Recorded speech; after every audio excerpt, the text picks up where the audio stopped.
a gente pode chamar de psicologia não mentalista. O princípio básico é que R é uma função das contingências ambientais, por exemplo. Por que eu tomo água? Eu estou com sede, vejo um objeto com água, tem aqui uma garrafa com água, eu vou lá e tomo água nessa garrafa. Por que eu faço isso? Porque a história passada me ensinou que água mata a minha sede e a história presente me ensinou que essa garrafa contém água. Então, essa regra está no mundo, não é uma regra que está na minha cabeça, não é uma regra que eu inventei, nada disso. Tá ok? E para você entender o comportamento, para não ter que entrar dentro da mente das pessoas, você examina o comportamento a partir do que o antecede, quais são aquelas condições anteriores ao comportamento que vão servir para você como incentivos ou como obstáculos a que você haja daquela forma, que você emita aquela resposta, e quais são as consequências. Se você fizer aquilo, aquilo vai funcionar ou não. O paradigma, ele é um paradigma que ele especifica o comportamento como sendo uma relação entre estímulos e respostas, mas que tem dois domínios. O domínio do organismo, que nós vamos chamar de resposta, tudo que acontecer no organismo a gente vai chamar de resposta, e o domínio do ambiente, que a gente vai chamar que a gente vai classificar como estímulo. Tudo que a gente apontar no ambiente, a gente vai chamar de estímulo. Não é o ambiente que é um estímulo, e aqui é importante perceber que a palavra estímulo aqui ela não está sendo usada no sentido de incentivo diretamente. Ela está sendo usada no sentido de algo que produz algum efeito, não é? No sentido de, por exemplo, um estímulo sobre a pele, um estímulo sobre... É como se fosse um evento do ambiente que atua no organismo, que afeta o organismo, tá ok? A gente vai estudar isso com um pouco mais de calma. Mas se você examinar daquele ponto de vista, então o que seria o condicionamento, o que seria a aprendizagem? As consequências do comportamento afetam a probabilidade do comportamento se repetir ou afetam a frequência desse comportamento. O que quer dizer isso? Vocês vão lembrar lá da caixa de Skinner. O Skinner botava o ratinho lá numa gaiola. Deixa eu achar ela aqui para nós, só para vocês. Essa gaiola aqui, ó. Vamos rever essa gaiola aqui. Essa gaiola, peraí. Ela era uma gaiola que ela tinha um alto-falante, sinais luminosos, uma barrinha, um fornecedor de comida que jogava comida e barras elétricas no fundo da gaiola que permitiam dar choque. Nessas condições aqui, o que o Skinner conseguia fazer? Essa é a questão bastante interessante. Ele conseguia controlar o que vinha antes, ele conseguia controlar o comportamento do rato, de maneira a medir o comportamento do rato sem nenhuma dúvida. Por quê? A barrinha lá só funcionava se ela fosse apertada com uma determinada força e essa força fosse suficiente para fechar um circuito elétrico. Se ela fechasse um circuito elétrico, a barrinha marcava um sinalzinho. E aí o Skinner articulava os estímulos antecedentes, os sinais antecedentes, por exemplo, a luz vermelha ou verde, só para voltar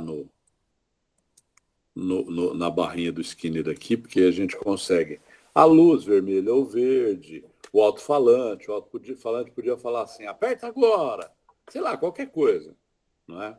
Mais ou menos como acontece quando você chama seu cachorro e fala, vão comer, ele vem correndo e vai na vasilha de comida. Por quê? Porque ele identifica ali um sinal, aquele sinal, vão comer, você não sabe o que o cachorro está pensando. Mas você sabe que aquele sinal permite ao cachorro identificar que agora está na hora da comida. Então ele se dirige à comida, ou seja, ele faz um comportamento que posiciona ele em relação à comida. O Skinner, para não ter que controlar esse comportamento através de observação, ele pegou uma barrinha e colocou assim, ó, se apertar a barrinha com tantos newtons de força, a barrinha foi... o ratinho... Como é que a gente pode falar? Peraí. O ratinho foi... o ratinho emitiu o comportamento. Eu não preciso raciocinar. A máquina mesmo mede. Porque eu posso medir quantas vezes ele aperta a barra. Ele pode apertar uma, pode apertar duas. E a gente vai ver, um pouco mais adiante, que esse tipo de coisa foi feito pelo Skinner de tal maneira que ele se tornou um cara capaz de prever o que ele chamava de força da resposta. Então vamos voltar lá no Pavlov. O Pavlov tocava a campainha, o cachorro salivava, ele dava comida, o cachorro comia. Depois de um tempo, tocava a campainha, o cachorro salivava sem a comida.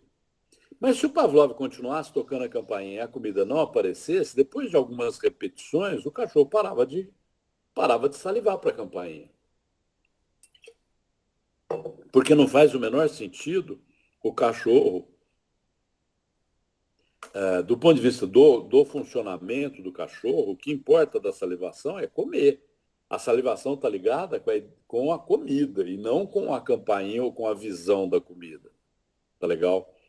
Então, o cachorro parou de comer, a relação que existia entre o estímulo e a campainha, entre a campainha e a resposta à salivação, desapareceu. Tá certo? Então, o que aconteceu ali naquele momento? Justamente isso.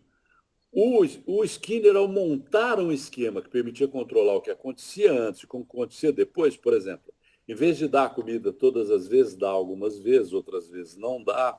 O Skinner foi aprendendo a discernir quando que aquele comportamento, quando aquilo que foi aprendido é um aprendizado que se refere principalmente ao sinal que antecede a resposta, e quando que aquele sinal, aquele aprendizado é forte o suficiente para que a resposta, a consequência da resposta, aquilo que sucede à resposta, não seja, mantenha a resposta. Deixa eu tentar explicar isso de uma maneira um pouco diferente. Ele pegou e falou assim, existe um tipo de comportamento em que o organismo mais responde ao meio.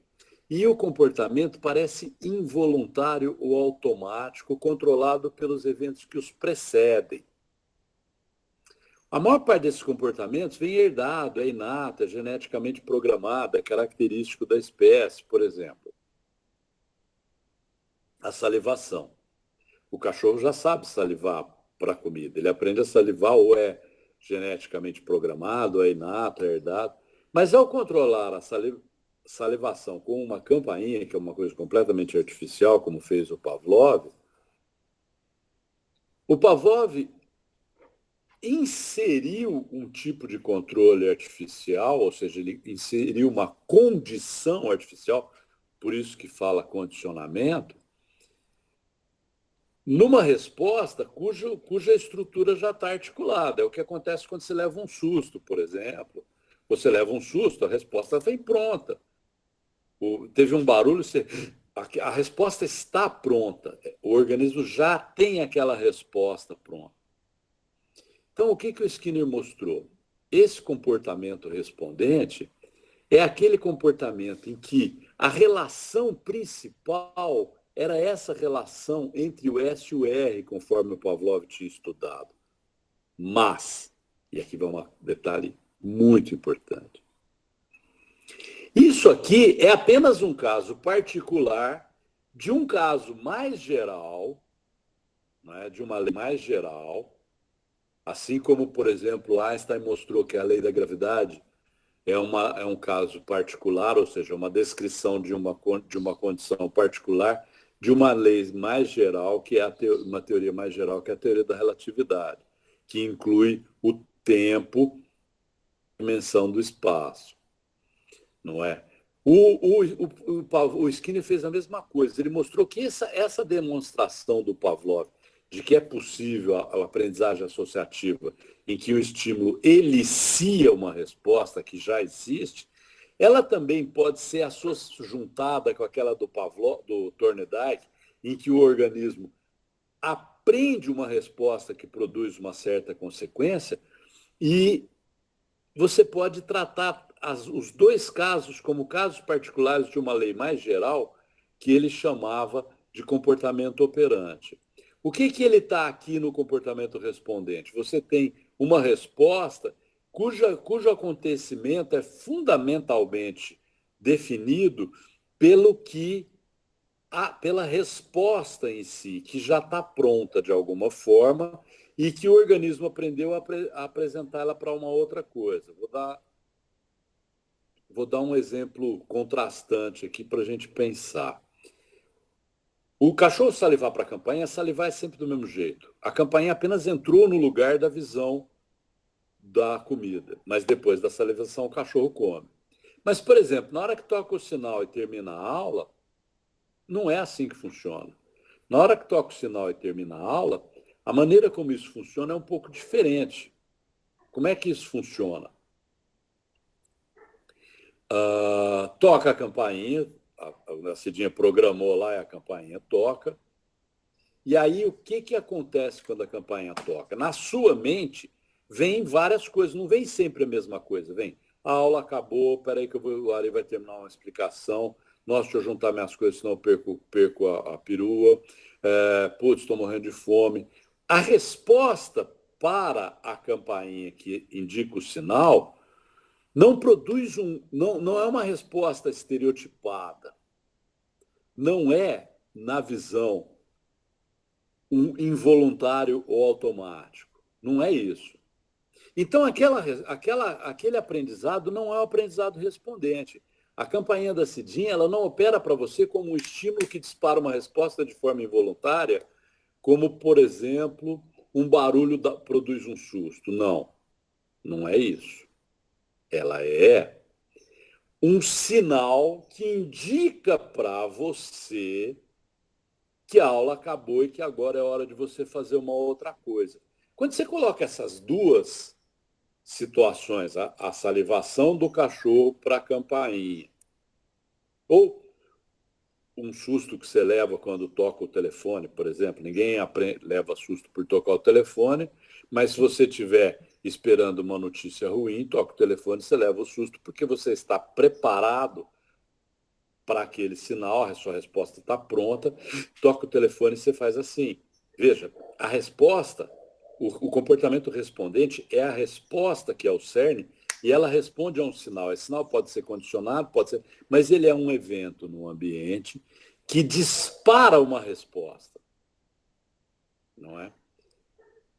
No condicionamento respondente, o que você tem? Agora, isso aqui eu quero que vocês entendam com clareza. Quando ele reformulou o paradigma do Pavlov, ele pôs lá um estímulo antecedente, aqui eu pus entre parênteses, incondicionado, uma resposta incondicionada, que já está pronta, e um estímulo consequente, que eu pus entre parênteses, incondicionado, tá legal? Então, o estímulo antecedente é a comida, a resposta é o cachorro comendo, a resposta é o cachorro salivando, e o estímulo consequente é a comida em si, né? Tá ok? A visão da comida, o cachorro salivando a comida em si. Ele pegou a campainha e acrescentou a campainha no circuito. Veja, a campainha entrou também como estímulo antecedente, uma vez que ela vem antes da resposta, mas ela é neutra, porque ela não produz resposta alguma, ela não produz nenhum efeito, não é?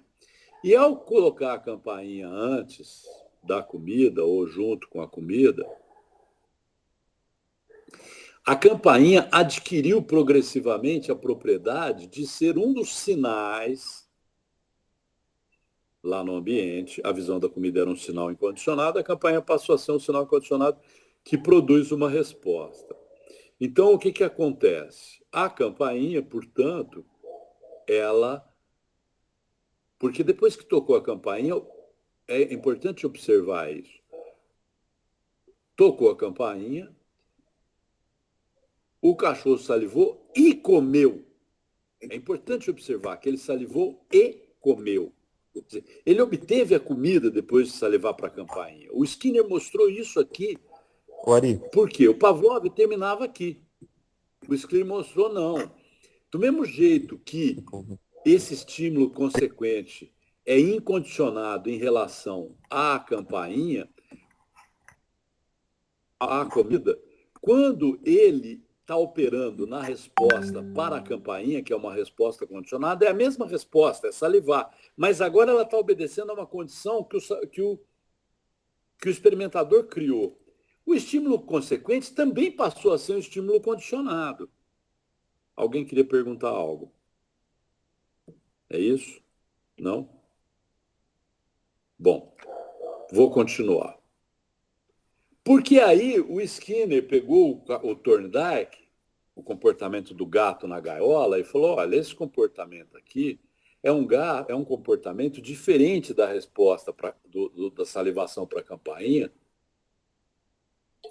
porque a salivação é estereotipada, é sempre do mesmo jeito, você mudou o estímulo que dispara ela, que elicia ela, mas ela continua sendo do mesmo jeito. Mas o comportamento do gato na gaiola, não. O gato explorou a gaiola. O gato faz uma coisa na gaiola que produz um resultado. O gato opera no ambiente. Ele chamou esse comportamento de comportamento operante. Porque ele parece voluntário. Se você Ari, os mudar... meninos mandaram um áudio fazendo a questão pro senhor no grupo do WhatsApp. Tá, vou olhar. Ele poderia ser entendido como natural. Então, por exemplo, se tem um pão perto de mim e eu quero comer ele, é natural. Mas se alguém coloca esse pão justamente para me colocar o desejo de comer ele, seria condicionado.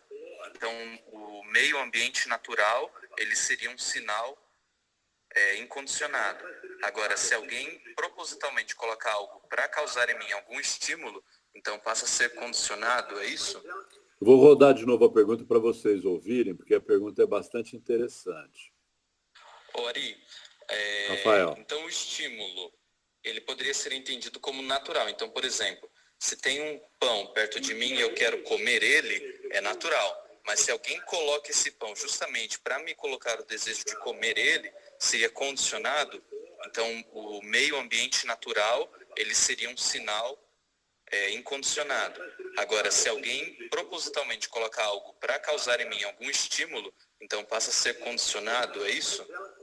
Então, eu vou dar a resposta aqui para o Rafael, vou voltar aqui no paradigma do Skinner.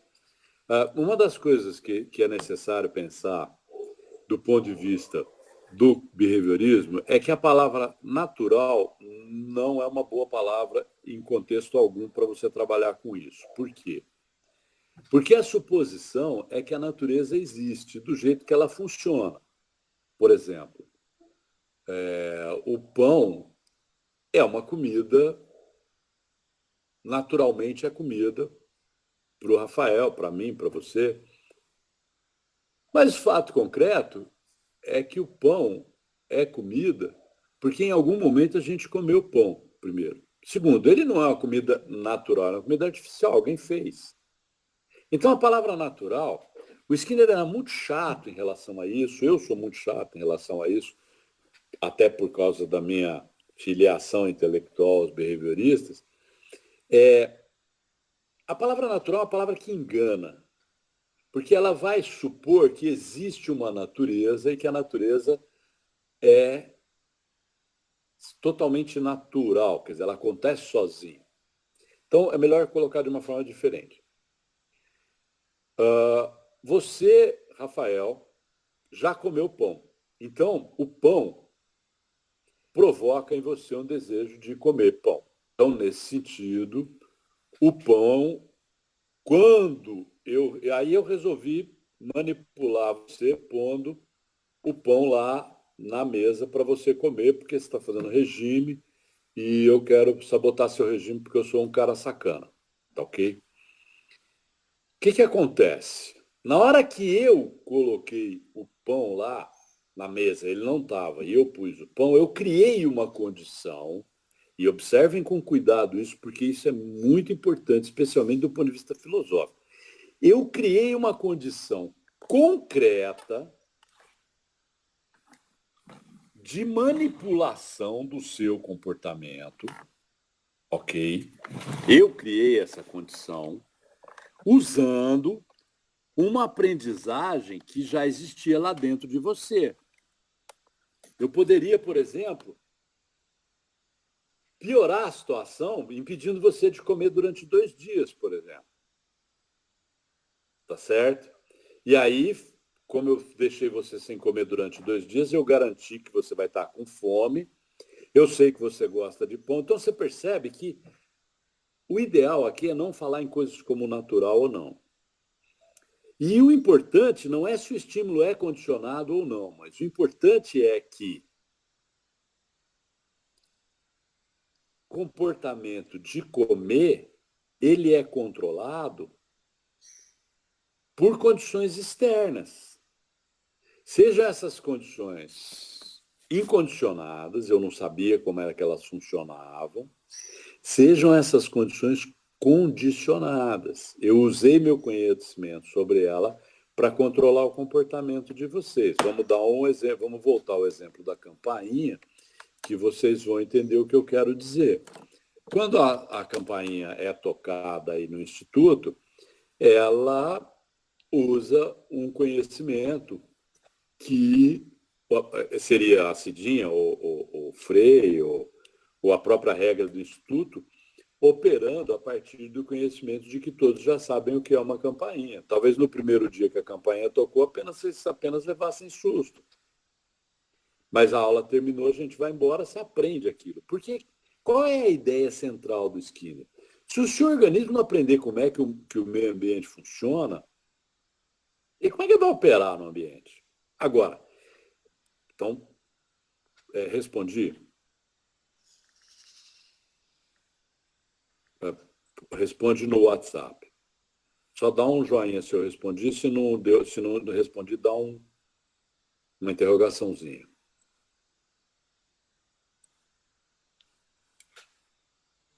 Ok, então vou andar mais um pouquinho. Deixa eu só voltar nessa explicação aqui.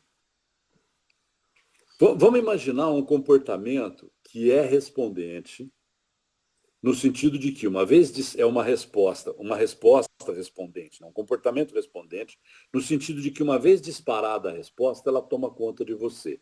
E eu vou usar isso de uma maneira bem específica, porque é uma coisa que eu tenho dito há algum tempo, e em praticamente todas as condições em que eu sou instado a falar sobre isso, que é o medo.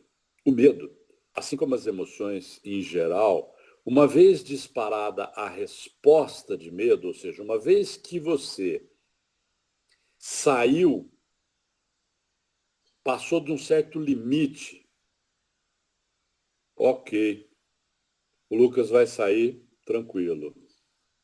Boa viagem. Mas desliga que da outra vez você deixou ligado, viu?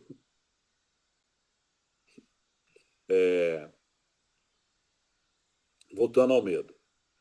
Uma vez que o medo passou de um certo limiar de intensidade, se vocês pensarem na raiva, vocês vão entender. Eu começo a ficar irritado com uma determinada coisa. Enquanto essa minha irritação não passou de um certo limiar, não passou de uma certa intensidade, eu estou funcionando normal. Passou de uma certa intensidade, eu sou tomado pela irritação, pela raiva e faço uma coisa que eu não queria. Tem esse padrão. A gente vai ver isso quando a gente for estudar as emoções. As emoções, a partir de um certo limite, elas viram respondentes. Você deixa de ser um sujeito que está atuando no meio e vai comer o pão porque você está com fome, ou espera um pouco, toca o sinal, você espera um pouquinho porque o Ari está terminando uma frase.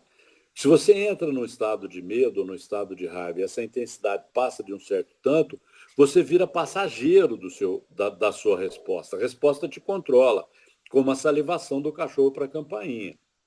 Ok? Então, é bem importante fazer essa distinção entre o comportamento respondente e o comportamento operante, porque nesse momento atual do mundo estamos sendo controlados pelo medo e o medo está sendo utilizado de maneira muito nítida, a meu ver, muito óbvia, inclusive, por sistemas de comunicação centralizados, tipo redes de TV, produtores de conteúdo, etc. e tal, para que nós nos comportemos de uma determinada maneira. E não é apenas ficar em casa tomando conta dos nossos velhos, não. Aliás, no meu caso, é tomando conta de mim mesmo, que eu já sou velho. Não é apenas isso, não. Mas fazendo outras coisas, como, por exemplo, reagindo com medo às situações e agredindo pessoas e assim por diante. E esse controle do medo, ele se dá justamente disparando um padrão respondente que, no momento que for disparado, você não tem mais. Deixa eu só voltar lá no comportamento respondente. Ele parece involuntário, ou automático. É muito importante isso aqui. Parece involuntário automático. E é controlado pelo evento que o precede. Se você cria uma situação em que você coloca as pessoas numa situação de responder com medo condicionado a determinados parâmetros, você passa a controlar aquela pessoa. Percebe? Bom, isso aqui era a continuação da pergunta que o Rafael fez, tá? Eu vou andar mais um pouco, depois eu vou voltar de novo nesse assunto, olhando para ele da mesma forma. O que acontece quando o comportamento é operante? Então, esquece o cachorro salivando para a campainha e vai no gatinho apertando a alavanca que abre a gaiola. O que nós temos ali? Nós temos ali um comportamento que parece voluntário, certo?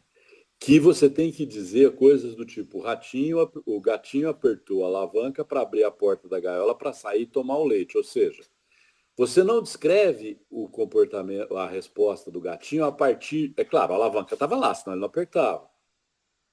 Mas a alavanca estava lá, é quase que uma pré-condição para isso, porque o que interessa é o fato de você descrever a ação que ele produz no meio para produzir o resultado que ele quer.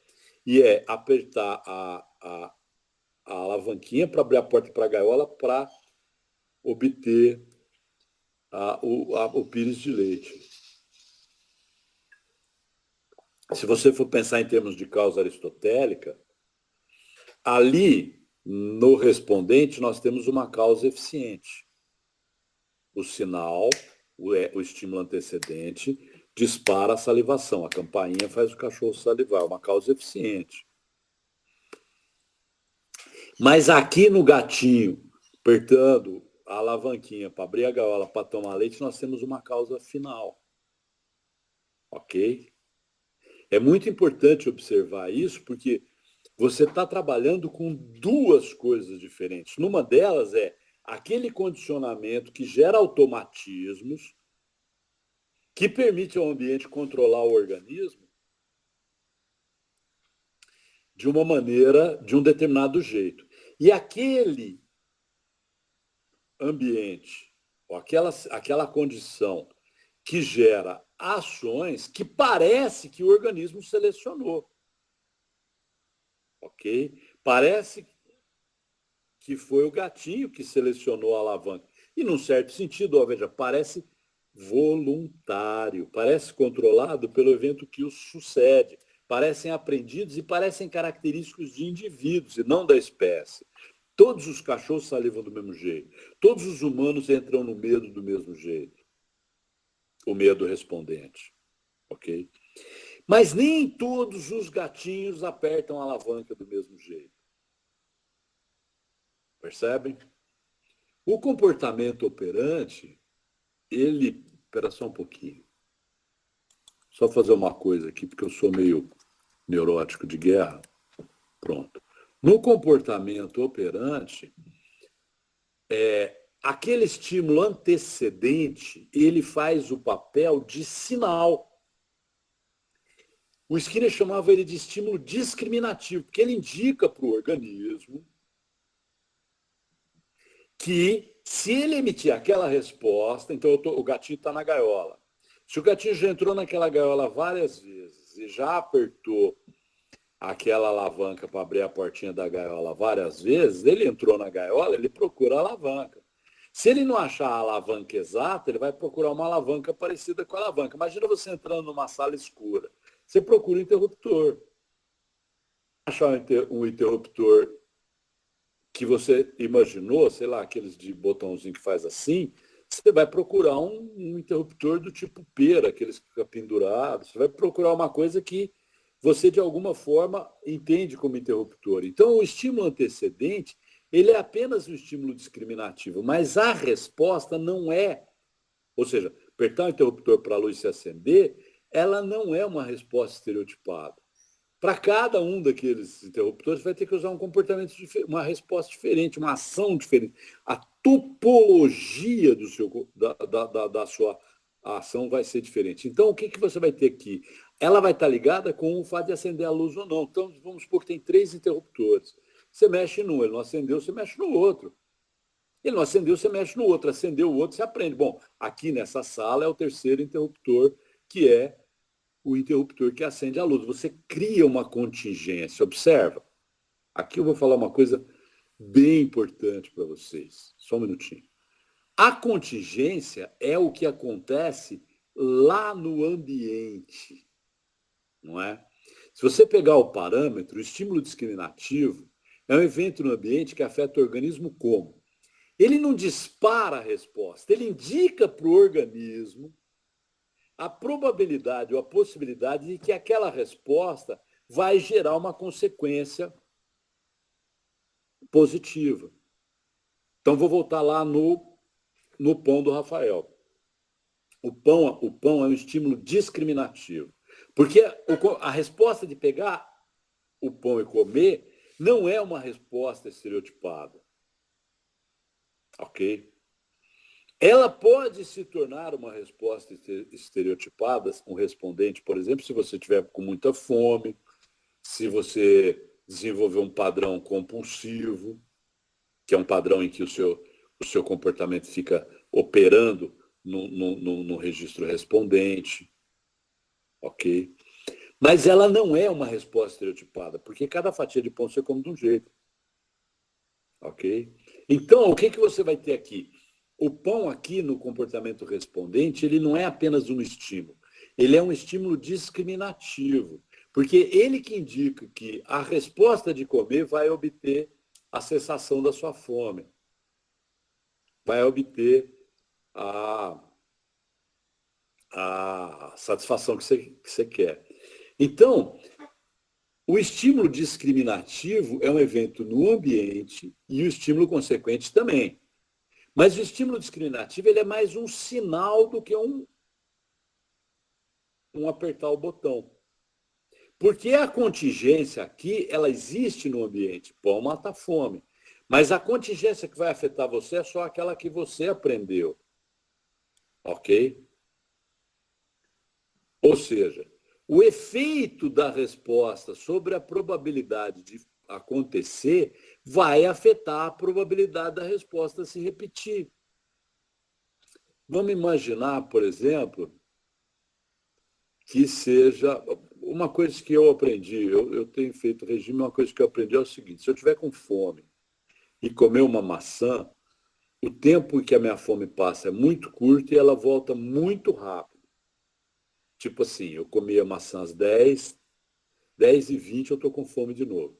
Mas se eu tiver com fome e comer uma banana, ela dura 1h30, 2 para voltar à fome. Se eu comer banana às 10, eu vou voltar a ter fome ao meio-dia. Veja, o que eu aprendi? Eu posso falar para vocês isso que eu aprendi de uma forma consciente, organizada, parará, porque eu uso língua e tal. Mas é uma coisa que cachorro aprende também. Vou dar um exemplo. Os meus cachorros, agora eles estão os que eram filhotes, né, agora estão entrando na fase adulta, eles estão numa fase de treinamento. Então eu levanto de manhã e a primeira coisa que eu faço é andar com eles meia hora. Boto eles na guia e ando meia hora com eles. Ou eu, a Valéria, ou só eu. Hoje eu andei sozinho. Eu ando com eles meia hora, para lá e para cá, com eles na guia. E eles tentam sair da guia, tentam ir para o canil comer, não importa.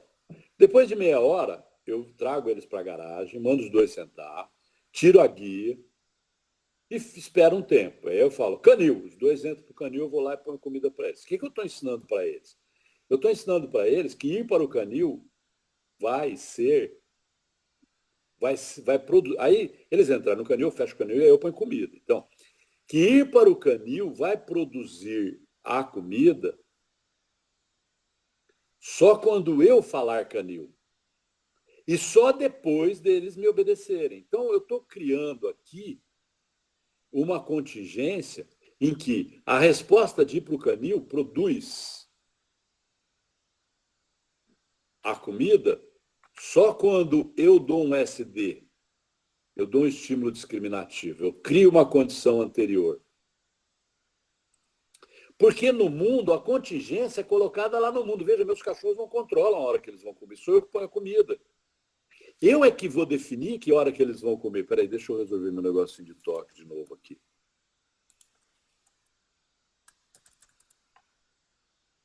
No mundo, quem controla a contingência sou eu. Eu é que decidi para eles, ó, agora vocês vão comer, ó, agora vocês não vão comer. Perceberam? E como fui eu quem tomei essa decisão, fui eu quem controlei, essa contingência existe lá no mundo, fora do cachorro. Vou voltar na pergunta do Rafael e do pão. Ou nessa observação que eu estava fazendo para vocês a respeito da situação de medo que está sendo criada entre as pessoas. Não é?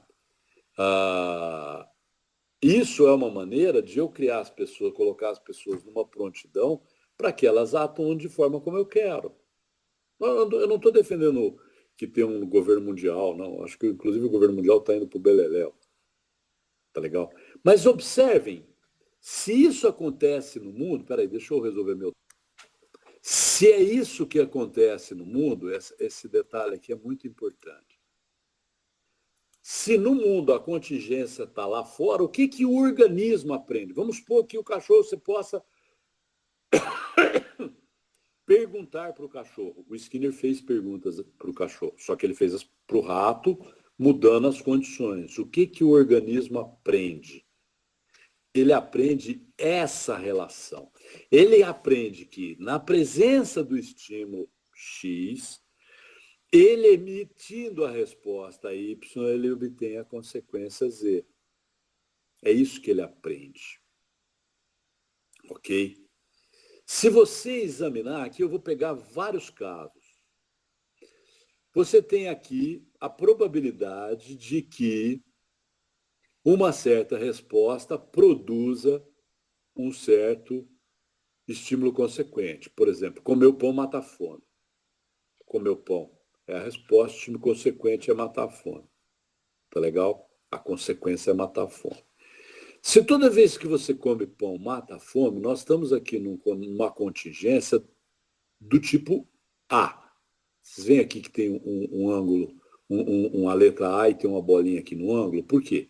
Porque toda vez que você come pão mata a fome. Mas vamos supor que você tem uma contingência não do tipo A.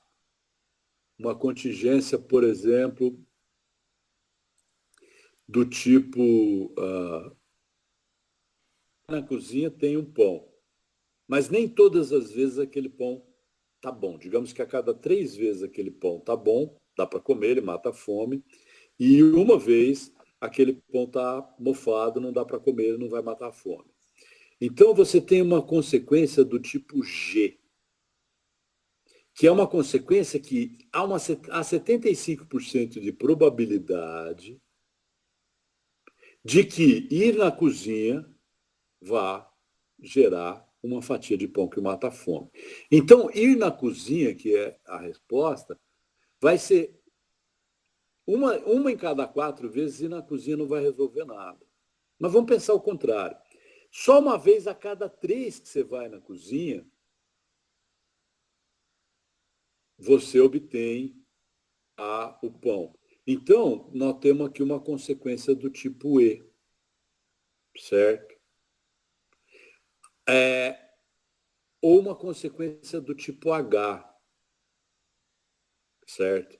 Vamos supor que se você for na cozinha, você não faz diferença nenhuma. O pão vai estar lá ou não de acordo com uma regra que não tem nada a ver com você. A regra é controlada pelo horário. Então, se for cozinhar às 10 horas, não adianta. Se for cozinhar ao meio-dia, vai todo mundo, o pão vai estar lá. A contingência não tem a ver com ir na cozinha, tem a ver com o horário. Ou tem a ver com o horário mais a cozinha. O que acontece? A mesma coisa ao contrário. Se você for na cozinha, você toma um esporro. Se você tomar um esporro toda vez que você for na cozinha, a probabilidade do estímulo, dado uma. Você está aqui. Aí, se você não quer tomar um esporro, você não vai na cozinha. Você está no caso B. Se você não for na cozinha, você não toma esporro. Tá ok? Você tem aqui uma consequência que você não quer. Não quero tomar um esporro. Então, eu não vou na cozinha. Ok? Porque toda vez que eu for lá, eu vou tomar um esporro. Não, mas eu vou tomar um esporro 3 a cada 4 vezes. Eu tenho uma consequência do tipo H. Eu vou tomar um esporro uma a cada 4 vezes. Eu tenho uma consequência do tipo F. E eu vou... Opa, faltaram duas letras aqui. Faltou uma letra aqui e uma letra aqui, tá bom? E eu vou tomar uma consequência. Se eu posso ir na cozinha quantas vezes eu quiser, não vai acontecer nada em termos de expor. Eu tenho uma consequência do tipo C. Ok? O que acontece? A probabilidade de aprendizado, e aí se você voltar lá no Skinner, deixa eu só voltar na barrinha, na caixinha do Skinner. Na caixinha do Skinner, controlando o sinal antecedente, o aperto à barra e o sinal consequente, que podia ser uma pelotinha de comida ou um pequeno choque elétrico, o Skinner conseguiu demonstrar que a probabilidade do seu aprendizado, observem isso com calma, você provavelmente aprendeu como é que o seu ambiente funciona e consegue navegar nele muito bem. E aprendeu a fazer um mapa muito bom do seu ambiente. Porque a probabilidade, quanto mais perto tiver de um... Vocês viram que eu coloquei aqui uma corzinha, né?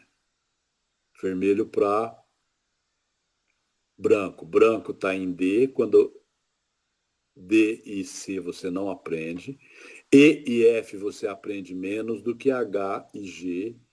B e A você aprende mais do que G e H. A probabilidade ela vai ser dada, o aprendizado de um organismo vai ser um aprendizado, vai refletir a contingência ambiental em que aquele organismo se encontra. Ok? Bom, quais são os tipos de estímulo consequente? Depois, os apetitivos, aqueles que produzem uma aproximação, os aversivos, que produzem um afastamento, e os neutros, que não afetam o organismo. O organismo não atua em relação a eles. Observem o seguinte, apetitivo não é uma propriedade do estímulo, é uma propriedade da relação entre o estímulo e você. Por exemplo, voltando no pão do Rafael. Puta, tô engordando o Rafael só de falar, né? Vamos falar no pão meu, porque agora eu fiquei com fome. Voltando no pão do Ari. Ou na água. O pão só será apetitivo se eu tiver com fome. Se eu não tiver com fome, ele vai ser neutro. Se eu tiver entupido de comida, ele pode ser aversivo. Se eu estiver fazendo regime, ele pode ser aversivo. Não vou me aproximar do pão, sou aproximado... Por exemplo, eu não sou um cara que curte muito chocolate, mas eu sou um cara que curte muito biscoito de polvilho.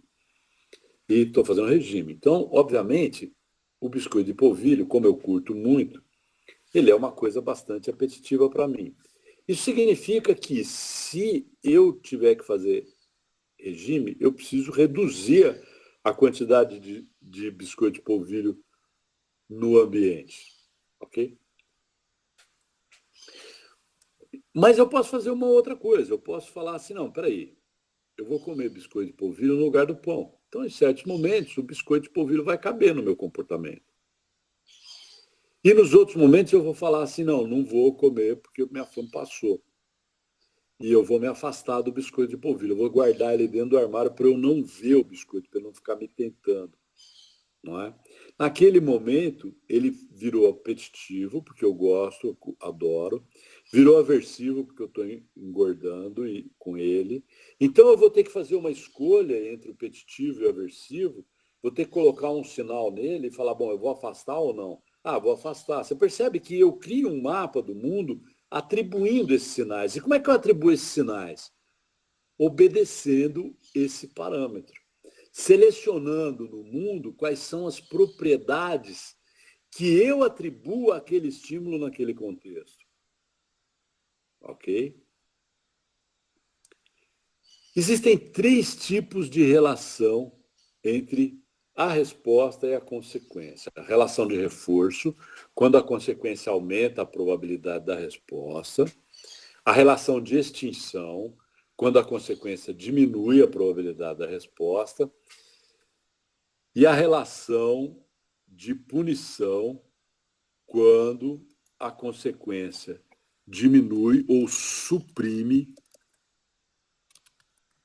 a probabilidade da resposta. Essa palavra suprime aqui não está aí no slide de vocês, depois eu passo uma versão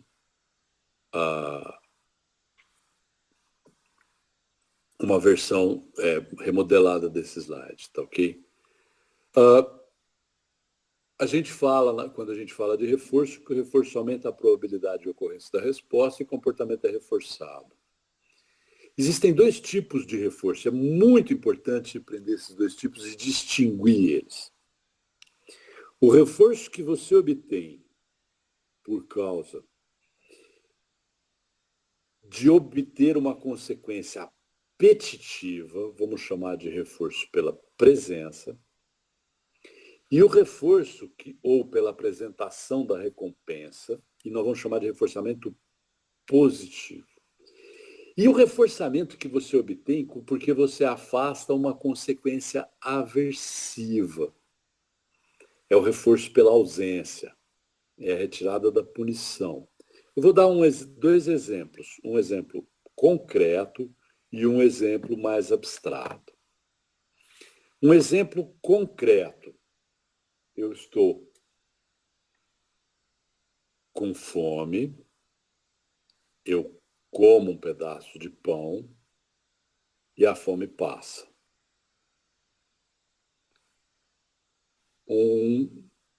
Não, esse não é um exemplo concreto. Vou pegar um exemplo um pouco mais objetivo.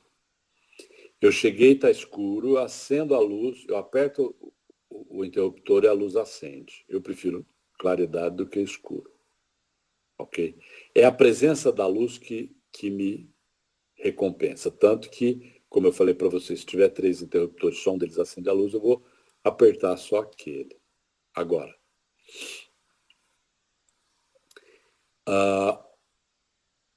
eu estou com fome, eu como um pedaço de pão e a fome passa. Eu nem gosto muito de pão, mas ele é suficiente para a minha fome passar. Foi reforçado pela ausência da fome. Agora, vou numa coisa um pouquinho mais automático, que acaba sendo uma forma extremamente poderosa de controle do comportamento. Você enfia o dedo na tomada e toma um choque. E você tira o dedo da tomada. Você atribui àquela tomada um sinal discriminativo, tomada dá choque. E a partir daí, você para de pôr o dedo em tomadas. Putz, que ótimo, você não tomou choque mais. Certo? Mas digamos que a contingência tomada da choque não seja uma contingência do mundo, mas seja uma contingência criada particularmente por uma determinada forma de apresentar o mundo para você, de maneira que apenas parte do seu mapa esteja operativo. Você não veja todas as contingências do mundo. Vou citar um exemplo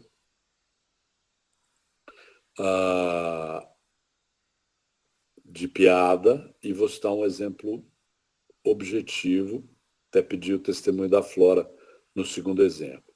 Exemplo de piada, eu já usei algumas vezes, o cara está dando tiro na Praça Nossa Senhora da Conceição com a espingarda de 2 canos, bem calmo. Chega um guarda e fala, tá dando tiro aqui na praça? Não, senhor guarda, meus tiros são tranquilos e tal, não acertei nada, não derrubei ninguém, nenhum passarinho. Mas por que você está dando tiro aqui na praça? Passa, guarda, estou espantando os elefantes, né? Mas viu? Mas que isso, rapaz? Franca não tem elefante. Viu? Tá dando certo.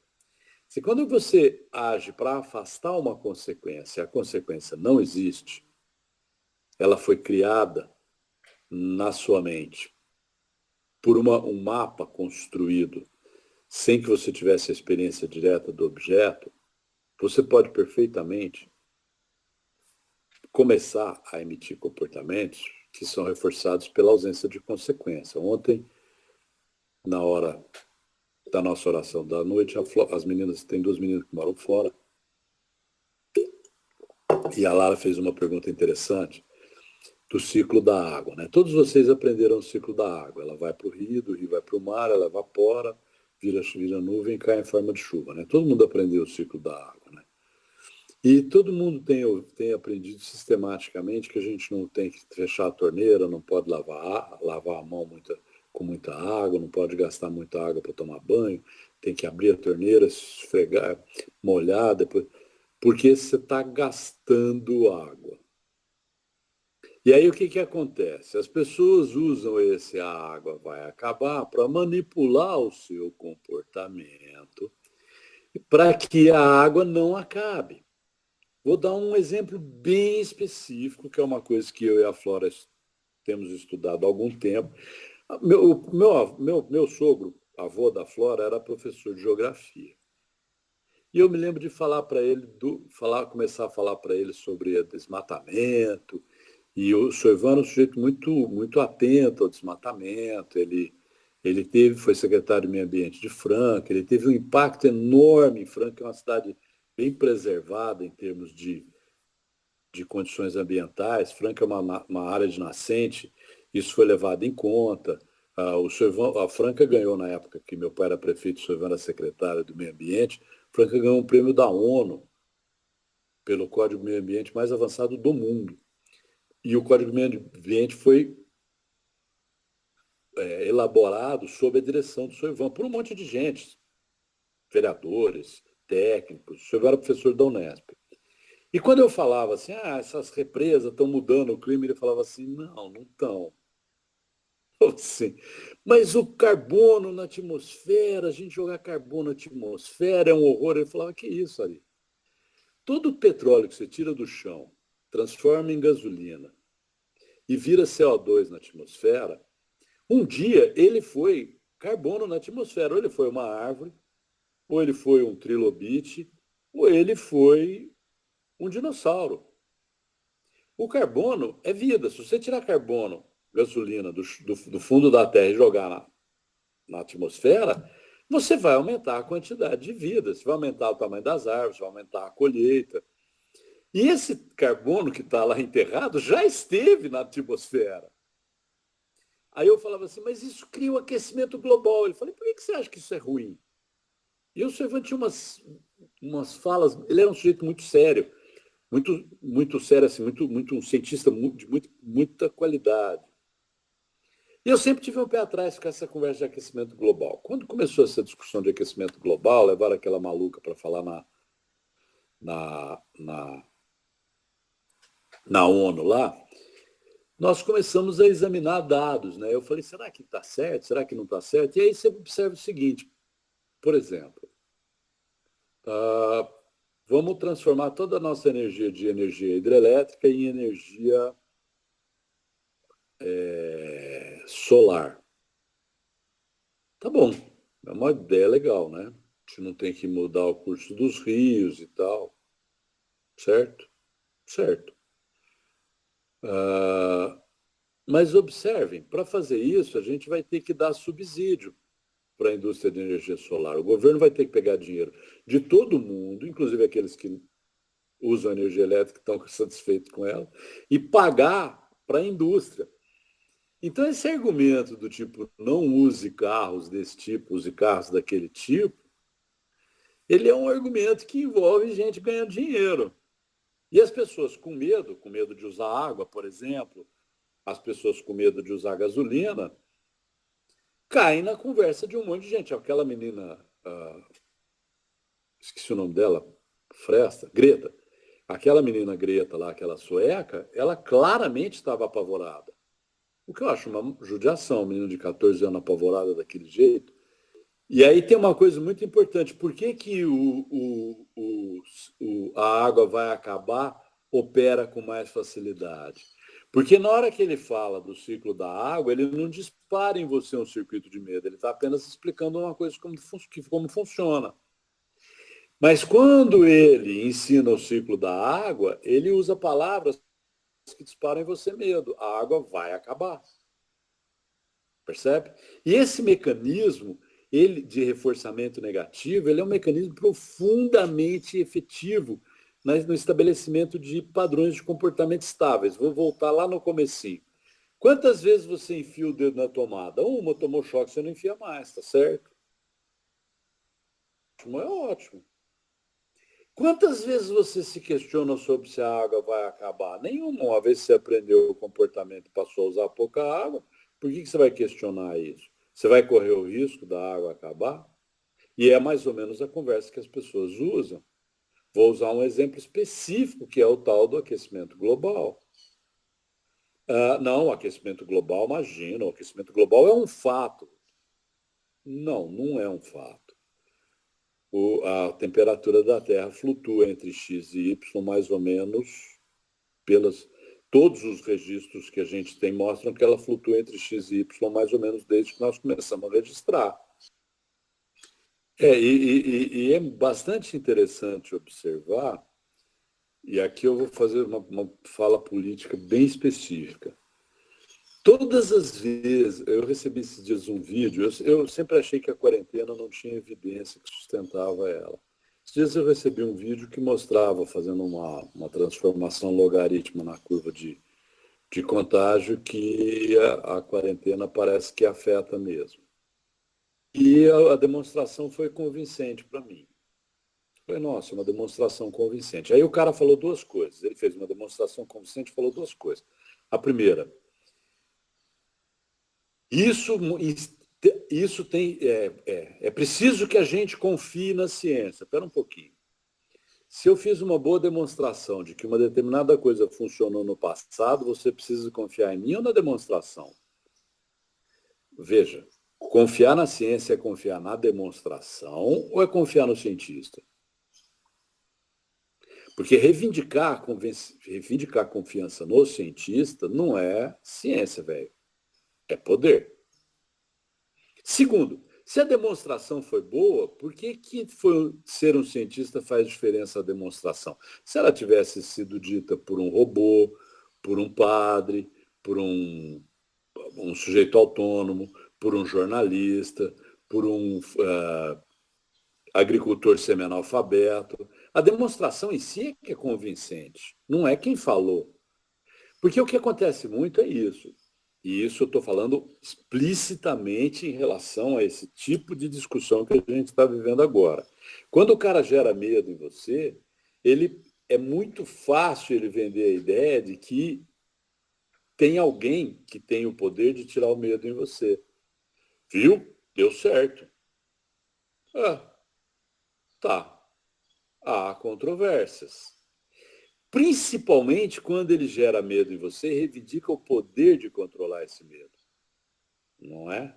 E quando ele reivindica o poder de controlar esse medo, não, vai dar uma merda. Se você não fizer o que eu estou mandando, vai dar merda. Quantas pessoas vão se arriscar a não fazer o que ele está mandando? Um número muito pequeno de pessoas. Se essas pessoas fizerem e não der merda, e agora vou uma outra observação, por exemplo, sobre a quarentena. Tá legal. A quarentena funcionou. Não. Há uma demonstração convincente de que ela funcionou. Isso é um argumento. Mas é preciso testar as outras hipóteses. Pode ser que o que tenha funcionado seja o fato de que as pessoas começaram a lavar mais a mão. Podia testar essa hipótese.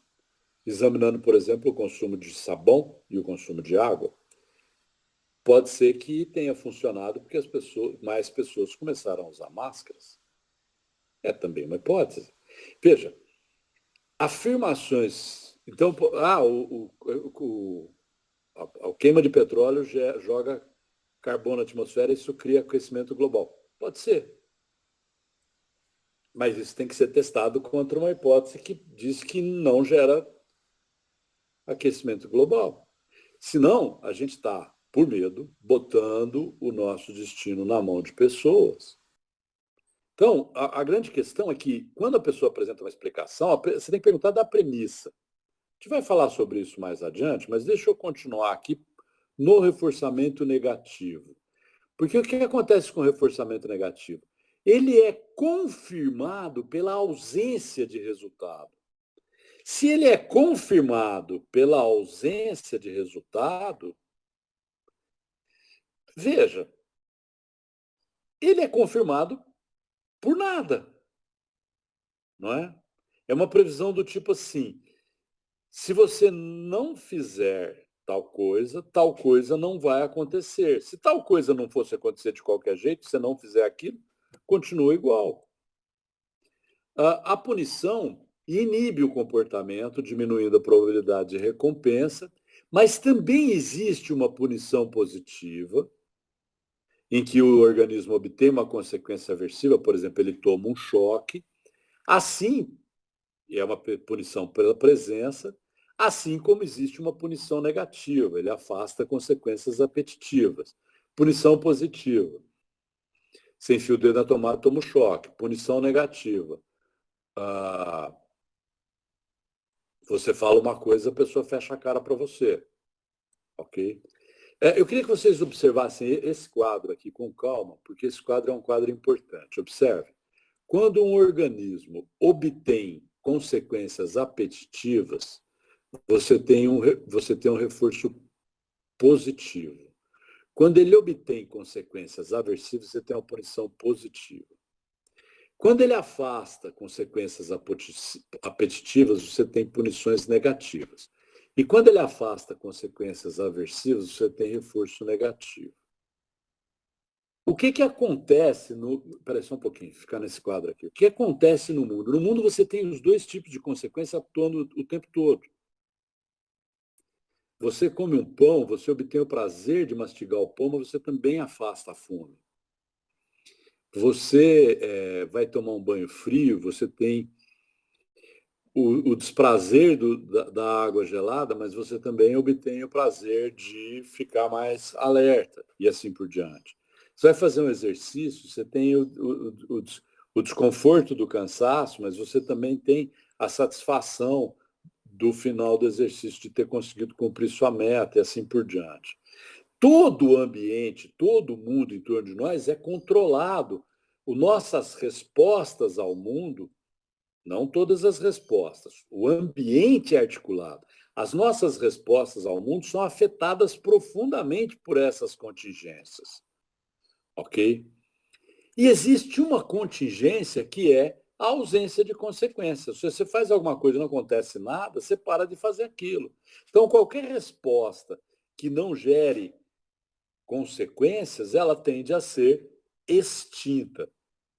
Ele é o método mais efetivo de supressão da resposta, mas o efeito é produzido lentamente. Ele depende da força da resposta, é possível a recuperação da resposta. Então, por exemplo, o cachorrinho só levou para a campainha.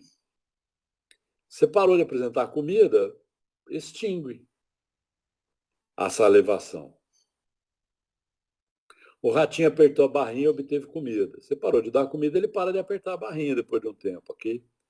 Mas a resposta foi aprendida. Se você tocar a campainha e apresentar comida uma vez, o cachorro recupera o padrão de resposta que ele tinha antes e começa a salivar para a campainha um certo número de vezes. Depende do tempo que ele aprendeu e da força com que ele aprendeu aquilo.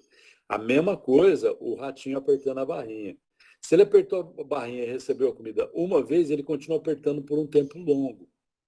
E isso faz com que o comportamento seja persistente em relação ao contexto. Como é que você explicaria, por exemplo, a perseverança, a não ser através disso. E aí, o que a gente vai ver? Aqui eu quero falar uma coisa muito, muito, muito importante. Deixa eu parar de compartilhar a tela só um minuto, para eu achar um slide específico aqui, porque existem maneiras de organizar as contingências de forma tal que você sistematicamente se articule naquela direção. E essas maneiras podem ser aprendidas, e mais do que podem ser aprendidas, elas podem ser utilizadas para aprender. Isso aqui que eu queria mostrar. Achei. Vou compartilhar a tela de novo aqui para vocês.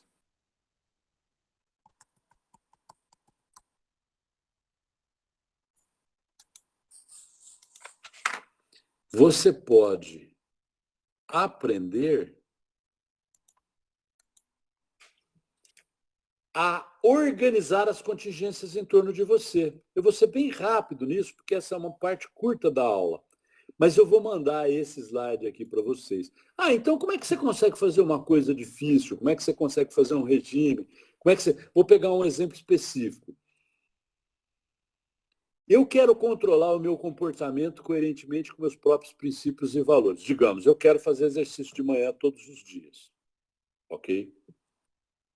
Na prática, para eu fazer exercício, eu tenho que fazer caminhada. Tudo que está antes da minha resposta de caminhar, né? A resposta de caminhar vai até 9h40. Ou vai até 9h40. Nós temos ainda 10 minutos. Todas as coisas que vêm antes da minha resposta, então o desejado é caminhar. O que é o indesejado? Acordar de manhã e falar assim, hoje eu não vou. Eu tenho incentivos para ir caminhar e recompensas por ter caminhado. Vou emagrecer, vou ficar em melhor condição de saúde, estou me protegendo contra uma possível infecção, ok? Estou melhorando meu humor. Então, eu tenho aqui incentivos para caminhar e recompensas para caminhar. Tenho obstáculo para caminhar. Caminhar, às vezes, eu acho chato. Tenho incentivos para ficar deitado na cama. Nossa, está frio, não vou levantar. E tenho punições por ter caminhado ou não ter caminhado, por exemplo. Dependendo do jeito que eu caminho, eu posso ficar com dores. Ok?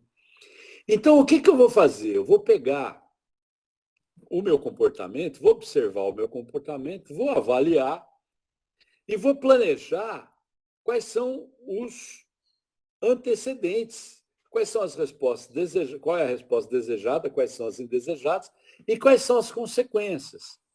Então, o meu telefone, eu vou mostrar aqui para vocês. Ele é um Apple, um iPhone. Tá legal? Ele tem um equipamento que chama Saúde. É esse coraçãozinho aqui. Quando você clica nele, ele mostra um resumo. Peraí. Um resumo aqui, ó. Resumo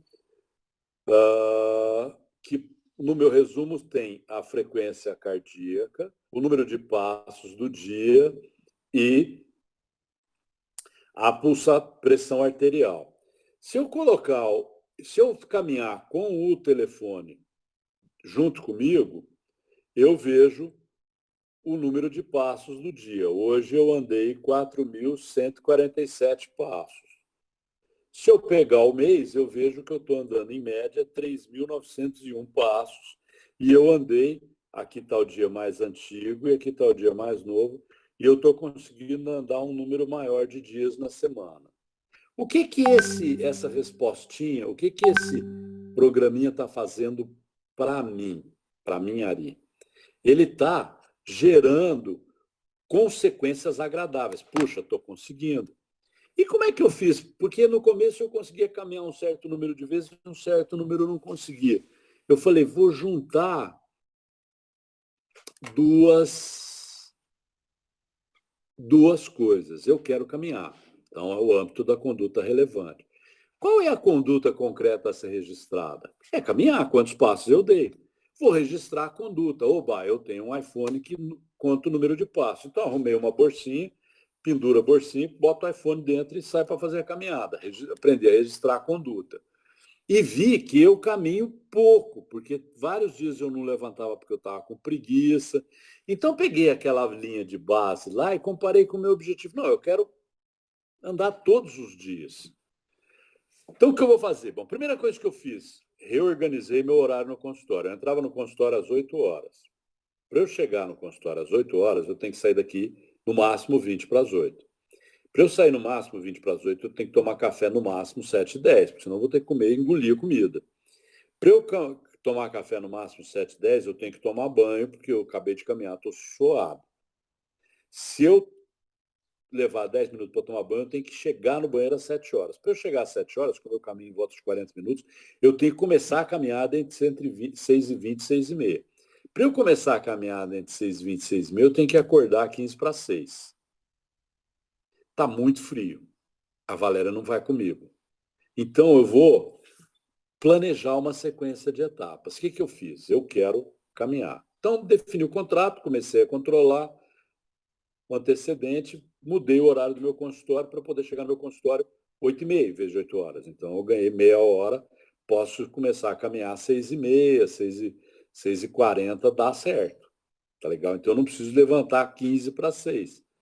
Eu posso levantar às 6, ou às vezes até um pouco mais cansado, levantar às 6h10. Aí fiz a caminhada, peguei o cachorro e falei, caramba, eu vou caminhar com os cachorros. E acrescentei o cachorro. Coloquei um novo incentivo na caminhada. Porque eu levanto de manhã e falo, pô, vou caminhar. Só por causa do exercício físico, quanto eu fiz? Puta, eu fiz nos últimos 3 dias, hoje eu posso faltar. Mas eu coloquei um novo contrato. Eu voltei ao passo 1, eu pratiquei, reforcei, revisei. Deixa eu colocar de novo aqui a semana que eu revisei. Ó, essa aqui foi a primeira semana. Tá vendo? Ó, pouquíssimos passos. Média 1.404. Essa aqui foi a segunda semana. Já coloquei um pouco mais de passos. Tá vendo? 2.858 passos. A terceira semana, 3.608 passos. Essa foi a quarta semana, 4.139 passos. Essa foi a quinta semana, 5.295 passos. Na quinta semana, eu consegui andar todos os dias, porque eu acrescentei um incentivo que é, se eu caminhar, eu também vou educar os cachorros. Ele entrou aqui na frente. E agora eu tenho duas recompensas. A recompensa de caminhar e a recompensa dos cachorros mais obedientes. Eu teria que fazer isso de qualquer jeito, caminhar com os cachorros. E aí, o que eu fiz foi juntar as duas coisas. Muito bem, nossa aula vai tocar o sinal e eu consegui terminar a aula no tempo que eu tinha planejado. Certo? Ué. Eu vou mandar esse arranjo de contingências para vocês, tá ok? E vou mandar o novo, o PDF da aula nova.